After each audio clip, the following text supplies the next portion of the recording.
एक बार की बात है, एक रहस्यमय जंगल में एक बहुत डरावनी चुड़ैल रहा करती थी, जिसके पास ढेर सारी शक्तियां थी। वो अपने जादू से कुछ भी कर सकती थी। जंगल के किनारे बसे एक छोटे से गांव में रहने वाले लोग उस चुड़ैल से बहुत डरते थे। चुड़ैल हर रात को जंगल में घूमती थी और अपनी डरावनी आवाज में गाना गाया करती थी, जिसे सुनकर गांव के लोग डर जाया करते थे। कुछ लोगों ने मिलकर एक तांत्रिक को गांव में बुलाया था। बाबा जी, अब हम गांव वालों की जिंदगी आपके हाथ में है। आप हमें उस डरावनी चुड़ैल से बचा ले। आप चिंता मत करें, मैं इस चुड़ैल को अपने वश में करके एक बोतल में बंद कर दूंगा और फिर उस बोतल को समंदर में फेंक दूंगा। तांत्रिक जंगल में उस चुड़ैल को ढूंढने जाता है। तभी चुड़ैल गाना गाती उस जंगल में घूमने लगती है। तांत्रिक की आहट जैसे ही चुड़ैल के कान में पहुंचती है, वैसे ही वो गाना गाना बंद कर देती है। ये कौन है जिसने मेरे जंगल में घुसने की हिम्मत की है? चुड़ैल उस तांत्रिक को मौजूद देख गुस्से में आ जाती है। ए तांत्रिक, तेरी हिम्मत कैसे हुई कि तू मेरे जंगल में घुस आया? ए चुड़ैल, मैं तुझे यहाँ अपने वश में करने आया हूँ। मैं तुझसे बिल्कुल भी नहीं डरता हूँ। लेकिन तू अब डरेगा मेरी शक्तियाँ देखकर। चुड़ैल अपना जादुई मंत्र बोलती है और उस तांत्रिक को एक चींटी बना देती है। मुझसे कोई नहीं जीत सकता, कोई भी नहीं। मेरे जैसा कोई भी नहीं है। मैं ही सबसे ज्यादा शक्तिशाली हूँ। एक दिन गांव के किसी किसान का बकरा घूमते घूमते उस जंगल में चला जाता है। चुड़ैल रोज की तरह अपना गाना गाती हुई जंगल में घूम रही होती है, लेकिन तभी वो उस बकरे को जंगल में घूमते हुए देख लेती है। इस बकरे की इतनी हिम्मत जो ये मेरे जंगल में घुस आया, इसको तो मैं अभी बताती हूँ। जैसे ही चुड़ैल अपनी शक्तियों से उस बकरे के ऊपर वार करने वाली होती है, तभी उसकी नजरें बकरे की मासूम आंखों पर जाती हैं। वो देखती है कि उस बकरे के सफेद फर है, जिससे चुड़ैल उस बकरे के प्रति मोहित हो जाती है। ये बकरा कितना प्यारा है, इसकी आंखें और फर भी कितने प्यारे हैं। यही बकरा मेरे अकेलेपन को दूर करेगा। मैं इसे हमेशा अपने पास रखूंगी। चुड़ैल उस बकरे को अपने साथ अपनी झोपड़ी में ले जाती है और उसका ख्याल रखती है। उस दिन के बाद से चुड़ैल ने जंगल में आना बंद कर दिया। सारे गांव वाले ये सोचकर खुश हो गए कि चुड़ैल ने वो जंगल छोड़ दिया। चुड़ैल और उसका बकरा हमेशा साथ साथ रहा करते थे और उसको अच्छी घास खिलाया करती थी। एक दिन जब चुड़ैल सो रही होती है तो बकरा वहाँ से भागकर जंगल में घूमने लगता है। थोड़ी देर बाद जब चुड़ैल उठती है तो उसे कहीं भी उसका बकरा नजर नहीं आता। मेरा बकरा कहाँ चला गया? मुझे उसे झोपड़ी के बाहर ढूंढना होगा। चुड़ैल उस बकरे को बहुत ढूंढती है, लेकिन उसे बकरा कहीं नहीं मिलता है। आखिर मेरा बकरा कहाँ चला गया? कहीं वो मुझे छोड़कर तो नहीं चला गया? अब मैं अकेली क्या करूंगी? मुझे उसे जंगल में भी ढूंढना होगा। चुड़ैल उस बकरे को जंगल में ढूंढने चली जाती है। थोड़ी देर जंगल में ढूंढने के बाद उसे एक बकरे की आवाज आती है। चुड़ैल जंगल के थोड़ा आगे जाती है तो वो देखती है कि उसका बकरा आराम से जंगल में खेल रहा है। तो ये जाहिल बकरा यहाँ था। मैं इसे न जाने कहाँ कहाँ नहीं ढूंढा, और ये है कि यहाँ आराम से खेल रहा है। मैंने इसकी इतनी देखभाल की और ये मुझे ही छोड़कर चला गया। मैं इसे श्राप देती हूँ। इसके सफेद बाल अंधेरे जितने काले हो जाएंगे और इसकी मासूम आंखें डरावनी आंखों में बदल जाएंगी। कोई भी इसके डरावने रूप को देखकर इसके पास नहीं आएगा और ये भी मेरी तरह अकेला रह जाएगा। चुड़ैल के श्राप देने के बाद वो बकरा एक डरावना बकरा बन जाता है। चुड़ैल अपने बकरे को श्राप देने के बाद अपने आप को अपनी झोपड़ी में बंद कर देती है।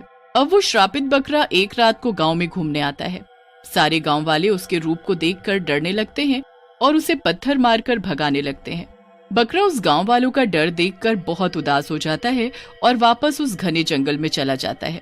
गांव वालों के बीच उस श्रापित बकरे को लेकर अफवाह फैल जाती है। हमें तो लगता है कि ये बकरा उसी चुड़ैल का भेजा हुआ है। वो चुड़ैल चाहती ही नहीं कि हम लोग शांति से जिए। पहले वो चुड़ैल, अब ये उसका डरावना बकरा इस जंगल में घूमता रहेगा। काफी सालों बाद एक सुमन नाम की शहरी लड़की सुकून की तलाश में उस गांव में ठहरने आ जाती है। सुमन बहुत ही बहादुर और साहसी लड़की थी। सुमन गांव में एक टेंट लगाकर अपनी सादगी से जिंदगी जीने लगती है। एक रात जब सुमन अपने टेंट के बाहर ठंडी हवा के मजे ले रही थी तो उसका ध्यान उस घने जंगल की तरफ चला जाता है। उसे वहाँ कुछ चमकता हुआ नजर आता है। अरे, ये जंगल में वो क्या चमक रहा है? कहीं यहाँ भेड़िया तो नहीं है? इसका पता मैं कल गांव के लोगों से करूंगी। अभी मैं जल्दी सो जा। सुमन सुबह जल्दी उठकर गांव वालों से पूछताछ करने निकल जाती है। नमस्ते अंकल जी, मैं आपके आशीर्वाद से बिल्कुल ठीक। अंकल जी, मुझे आपसे एक बात पूछनी थी। अंकल, ये गांव के पास वाले उस घने जंगल में क्या है? मैंने कल रात को वहाँ कुछ चमकता हुआ देखा था, वो क्या था? बेटा, उस जंगल में कभी मत जाना।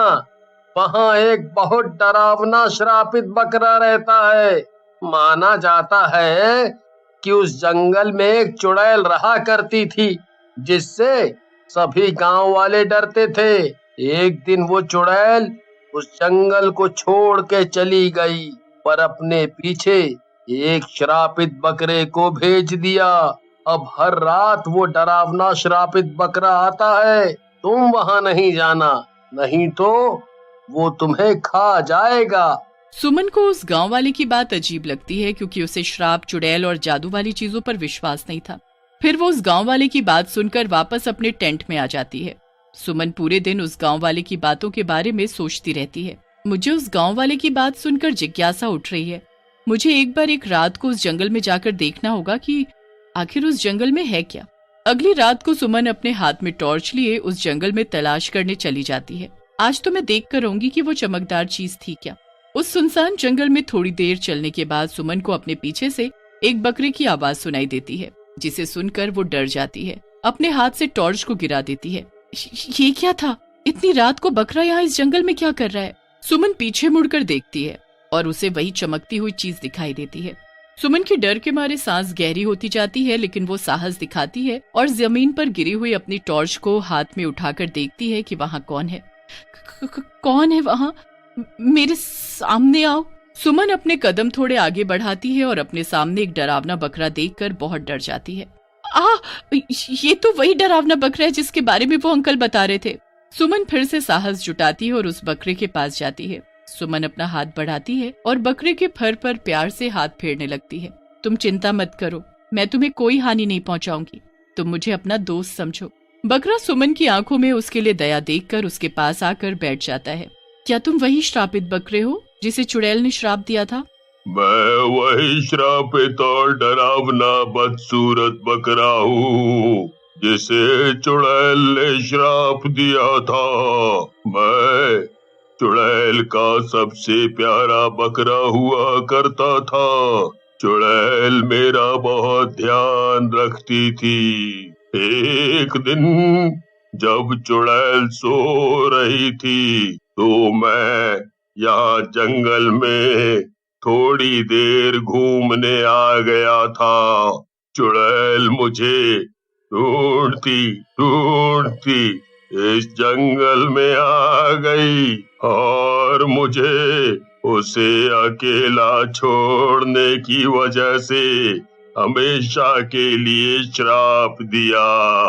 सुमन उस बकरे की कहानी सुनकर भावुक हो जाती है और मैं तुम्हारा दर्द समझ सकती हूँ। मैं तुम्हें इस श्राप से छुटकारा दिलाऊंगी।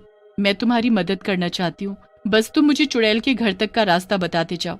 क्या तुम चलोगे मेरे साथ? बकरा सुमन की बात मान लेता है। उसके साथ चुड़ैल को मिलने चला जाता है। भोर की पहली किरण के साथ वो और बकरा जंगल के बीचों बीच बूढ़ी चुड़ैल की झोपड़ी को खोजने के लिए यात्रा पर निकल पड़े। सुमन और बकरे की यात्रा बिल्कुल भी आसान नहीं थी। उन्हें जंगल में बहुत सी कठिनाइयों का सामना करना पड़ा, लेकिन इस पूरी कठिनाई भरी यात्रा में सुमन बकरे के साथ और बकरा सुमन के साथ खड़ा रहा। आखिरकार कई दिनों की खोज के बाद वे चुड़ैल की कुटिया पर पहुंचे। चुड़ैल की कुटिया के आगे वो बकरा जोर जोर से आवाजें लगाने लगा। बकरे की आवाज सुनकर चुड़ैल खुश होकर अपनी कुटिया का दरवाजा खोल देती है। मेरा बकरा, मुझे माफ कर दे। मैंने तेरे साथ बहुत बुरा किया, मुझे माफ कर दे। अब मैं तुझे कभी अपने से दूर नहीं करूंगी। आपका बहुत बहुत शुक्रिया। मैं इतने सालों तक इस कुटिया में बंद अकेले बिना अपने बकरे के कैसे रही हूँ, वो मैं सिर्फ मैं ही जानती हूँ। आपका मेरे बकरे को यहाँ लाने के लिए बहुत बहुत शुक्रिया। आपका ये हृदय परिवर्तन देखकर मैं बहुत खुश हूँ। अब मैं चाहती हूँ कि आप इस बकरे को श्राप से मुक्ति दिला दें। चुड़ैल जैसे ही अपना श्राप को मिटाने वाला मंत्र उस बकरे पर फेरती है, वैसे ही बकरा अपने पहले जैसे रूप में आ जाता है। वो फिर से एक सुंदर सफेद और मासूम आंखों वाला बकरा बन जाता है। उस दिन के बाद चुड़ैल, बकरा और सुमन सब खुशी खुशी रहने लगे।